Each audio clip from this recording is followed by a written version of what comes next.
Bienvenue à tous dans l'étude du canal Famille avec Jésus. Le thème d'aujourd'hui s'intitule « Le pouvoir de la prière ». Et qu'est-ce que c'est que la prière? La prière est l'acte d'ouvrir son cœur à Dieu comme à un ami. C'est demander à Dieu ce dont nous avons besoin au nom de Jésus. Les meilleurs amis sont ceux avec qui nous avons une communication fréquente, à qui nous demandons des conseils, avec qui nous partageons nos problèmes, que nous visitons et que nous visitent. Et ensemble, nous nous soucions des besoins de chacun, toujours prêts à aider.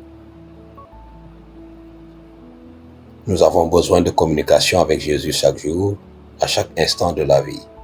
C'est pourquoi le conseil du Seigneur à travers son apôtre Paul nous dit « Priez sans cesse ». 1 Thessaloniciens chapitre 5 verset 17. Le Christ invite les gens à prier sans cesse. Cela ne signifie pas que nous devons toujours être à genoux, mais que cette prière doit être comme un souffle de vie, notre demande silencieuse, où que nous soyons, devant monter vers Dieu.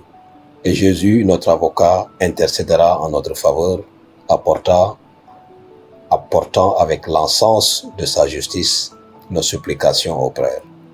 La prière doit être une prière exprimée volontairement, présentant à Dieu notre demande avec foi au nom de Jésus. Un samedi après-midi, ma femme et moi avons visité un temple et sommes arrivés avant toutes les autres personnes. Nous avons attendu un moment pendant que les autres arrivaient et que le service commençait. Une sœur qui amenait de temps en temps ses petits-enfants au temple est arrivée sur place. Bientôt, les petits, entrant dans le lieu sacré, se mirent à genoux pour remercier Dieu de les avoir protégés pendant qu'ils participaient à une activité missionnaire avec leur grand-mère. Lorsque le plus petit, âgé d'environ 3 ans, se leva et s'éloigna, le plus grand, âgé de 6 ans, alla chercher son frère et le ramena, le tenant par l'oreille pour qu'il continue à prier, ce qu'il fit sans résistance. Je veux te dire que Dieu n'aime pas la volonté forcée. Prier doit être un moment de plaisir où nous racontons à Jésus, notre meilleur ami, tous nos problèmes et nos peines. Il nous écoute. Ta famille a besoin de prière. Même le nourrisson dans les bras de sa mère peut vivre sous l'ombre du Tout-Puissant grâce à la foi de sa mère qui prie pour lui. Jean-Baptiste a été rempli du Saint-Esprit depuis sa naissance. Si tu veux vivre en communion avec Dieu, nous pouvons aussi espérer que l'Esprit divin façonne nos petits dès les premiers jours de leur vie. Lorsque nous prions, nous parlons à Dieu. Mais lorsque nous lisons sa parole, c'est Dieu qui nous parle.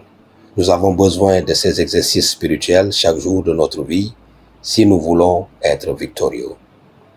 Il faut beaucoup de prières pour atteindre le succès.